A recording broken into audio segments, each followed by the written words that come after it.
The cockpit door slammed shut. The engine roared to life. And what happened next made American test pilots question everything they knew about fighter aircraft. One pilot radioed back, "This is the fighter the Mustang should have been, 494 miles per hour.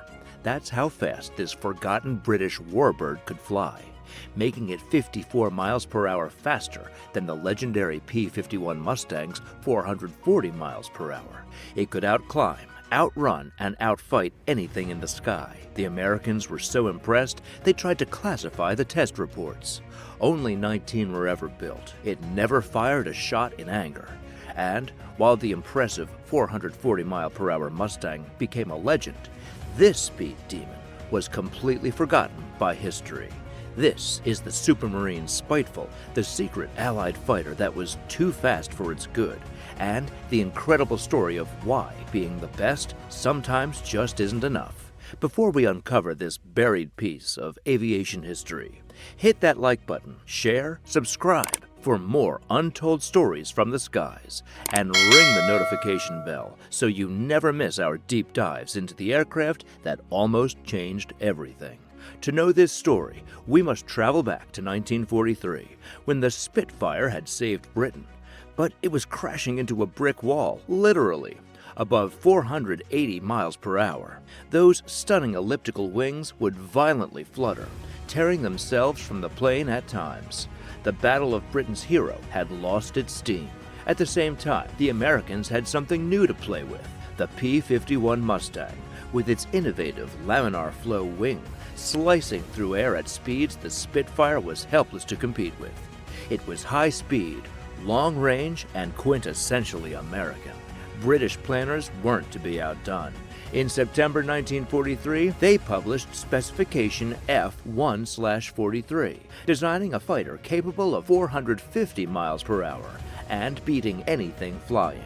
Several firms tried, but Supermarine, the makers of the legendary Spitfire, were thinking along entirely different lines. They weren't just going to make a faster Spitfire. They were going to scrap everything they thought they knew about fighter design and start from scratch. It was designed by Joe Smith, the head designer who had taken over after the death of the great R.J. Mitchell. Smith was a genius, a tidy one at that, and a complete speed merchant. To beat the Americans on their home turf, he knew he'd have to throw away all that was unique about the Spitfire. The solution was America's secret ace, the laminar flow wing. This wasn't just a new shape, it was a whole different philosophy of flight. Whereas the Spitfire's elliptical wing had been thick and curved to create maximum lift and maneuverability, the laminar flow wing was thin and pointed with a single-minded purpose: cutting through air with minimum drag. Smith and his colleagues labored through captured German studies, conferred with American aeronautical engineers, and conducted thousands of hours of wind tunnel testing. The result was a wing that was almost otherworldly compared to standard British design, straight, tapered, and viciously pointed. But the wing was just the beginning. Smith knew that to utilize the maximum performance would mean having all of the pieces perfect. The fuselage was stretched and streamlined, giving them an aerodynamic form that sliced through the air like a bullet. The tail was enlarged and reconfigured for stability at their intended high speed. And then, naturally, there was the motor.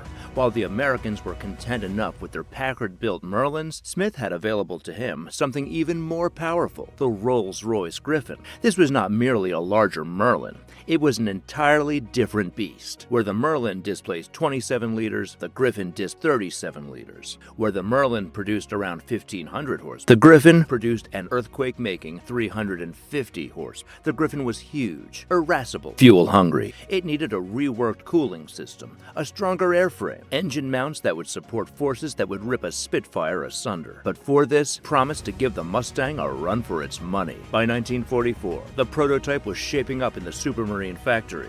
It resembled a Spitfire, stretched, honed, and given a regular high dose of steroids. Gone were the familiar curves, replaced angry angles and intent lines. Pilots who caught sight of it for the first time said it looked angry, like a fighter with business on its mind. Flight materialized on June 30th, 1944. Pilot Jeffrey Quill, the same pilot who had first flown the Spitfire, hit the cockpit of the NN-660, the first Supermarine Spitfire, as that massive Griffin engine coughed into life, forcing more power through the prop than any single engine Briton fighter ever had attempted to swallow. Quill knew he was about to attempt something truly, truly extraordinary. The returns from those early test flights were simply breathtaking. While the P-51 Mustang could only muster a top speed of around 440 miles per hour, though impressive for the time, the Spiteful was managing a staggering 494 miles per hour in straight and level flight. That's nearly 55 miles per hour more than the Americans' leading fighter. But sheer speed was only the beginning. The Spiteful's climb rate was breathtaking, 20,000 feet in less than 6 minutes. Compare that to the 8.5 minutes of the Mustang, and you start to realize just how revolutionary this aircraft was. Early test pilot reports were science fiction sounding. They described an airplane that was accelerating like a rocket, climbing as if defying gravity, and flying at high velocities with accuracy that speechless veteran pilots could only wonder at. Jeffrey Quill reported, "This aircraft has performance characteristics beyond anything ever achieved in British aviation. The secret lay not in the wing or the engine, it was how they combined. That laminar flow wing shape was such that air stuck to the surface longer before flowing turbulently, slashing drag by as much as 40% over traditional wings. The Griffin engine's gargantuan torque enabled the Spiteful to maintain its top speed at high altitudes when other fighters were gasping for air. But most outstanding of all, the Spiteful retained the legendary handling characteristics that had made British fighters great. Unlike some high-speed fighters that morphed into their clumsy monsters, the Spiteful was light, responsive, and easy to fly. Pilots said it was like flying a Spitfire that had been cast under a magic spell, all familiar but scaled up beyond dreams. Range was the one category in which the Mustang still held a lead. The P-51 could fly nearly 1,600 miles on drop tanks, perfect for long-range escort work. The Spiteful, powered by its hungry Griffin engine, could get some 600 miles. Not bad for an interceptor, but far short of the range of the Mustang. This revealed a profound philosophical split. The Mustang was meant as a long-range escort fighter, to lead bombers deep into enemy territory and battle foes in distant lands. The Spiteful was conceived as an interceptor, a sprinter built to climb fast, strike hard, and return even faster than anything in the air. Against captured enemy aircraft in simulated combat, the Spiteful was remorseless. It could outrun the fastest German fighter, outclimb any German aircraft in the inventory, and bring crushing firepower with its 4 20mm cannons. Test pilots flying it against Me-109s and FW-190s reported that the Spiteful made these powerful rivals seem slow and clumsy in comparison. American test pilots allowed to fly the Spiteful were reported to be left agog at its handling. One rumor report compared it to the fighter the Mustang ought to have been, which remark occasioned huge diplomatic embarrassment, but served to underline just how impressive this secret British weapon was. But here is where the tale becomes heartbreaking. When production was finally ready on the Spiteful, it was too late. The calendar had become the Spiteful's worst foe. The airframe for the production version did not leave the factory until the end of 1944. The war by then had irreversibly turned in the Allies' favor. The Luftwaffe was short of fuel, good pilots, and aircraft. The massive bombing raids, which could have made use of the Spitfire's escort role, were already in their last stages. Worse still was the arrival of jet technology. Supermarine had been refining its piston engine gem, but others were working hard on something that rendered even the Spiteful's decent speed outdated. Jets. The Gloucester Meteor had already been introduced into service with the RAF in July of 1944, and its speeds were beyond anything the Spiteful could achieve. The de Havilland Vampire was hot on its heels. Suddenly, an aircraft that could go 494 miles per hour didn't sound all that revolutionary, when jets were reaching 500 miles per hour and had no limit to the amount they could be improved.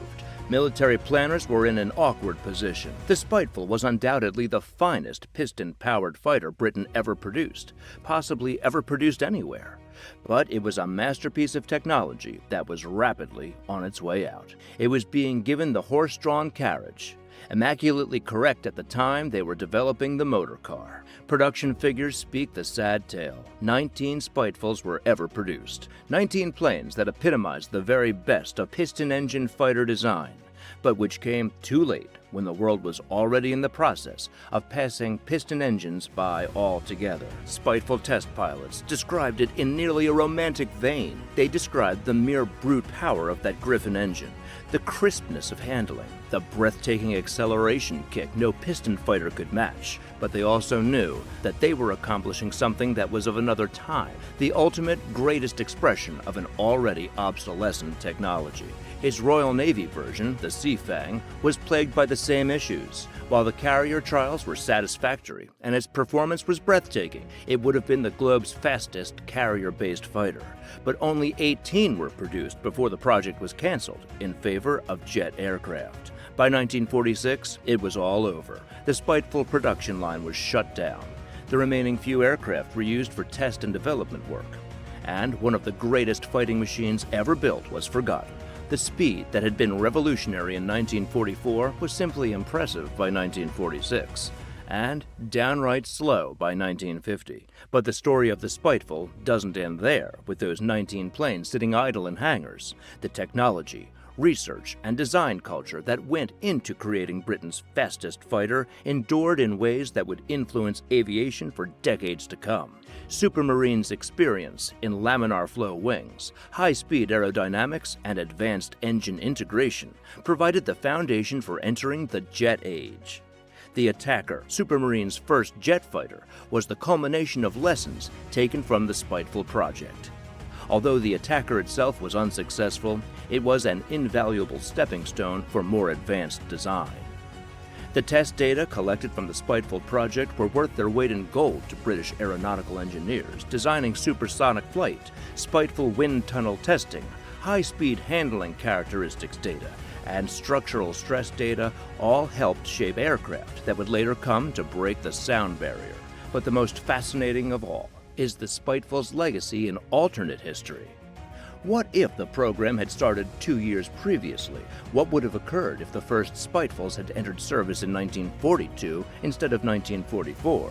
Consider the implications. A vengeful squadron of bombers sortied against Germany with performance that could equal or perhaps even outmatch any Luftwaffe fighter that would be scrambled to meet them. The psychological impact on German pilots of having to contend with an Allied fighter capable of outperforming their best-of-breed interceptors. The potential for the Spiteful as an ultimate air dominance fighter over the Normandy invasion shorelines. Military historians have been suggesting that earlier deployment of the Spitfire would have shortened the war by months, simply through the acquisition of such complete air superiority that German resistance would have collapsed earlier. Having escorts for bombers using fighters that were faster than German interceptors would have made daylight bombing more efficient and cost-effective. Some flying enthusiasts suggest that if the Spiteful had been introduced a bit sooner, it might easily have gained as much fame as the Mustang or the Spitfire.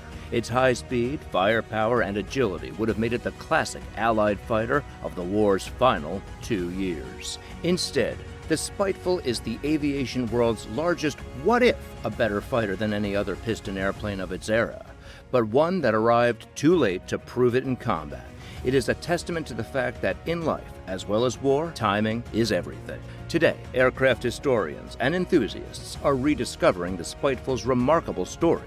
Museums are acquiring surviving examples, researchers are uncovering forgotten test reports, and aviation writers are finally giving this remarkable aircraft the recognition it deserves. The Supermarine Spiteful, 19 planes that were capable of outrunning the Mustang and outfighting any aircraft in the air. Built too late to see action, but just in time to show us what could have been. A reminder that the best doesn't necessarily win, that sometimes talent is beaten by timing, and sometimes the most incredible machines are the ones lost to history. What forgotten World War II fighter would you have liked to have witnessed in action? Leave it in the comments. Hit that like button if you enjoyed this glimpse at aviation's forgotten heroes. And subscribe for more stories of the planes that almost made the difference. Because somewhere in the world, sitting in a hangar taking up space, lies one of the fastest piston fighters ever built. And now you've heard its story.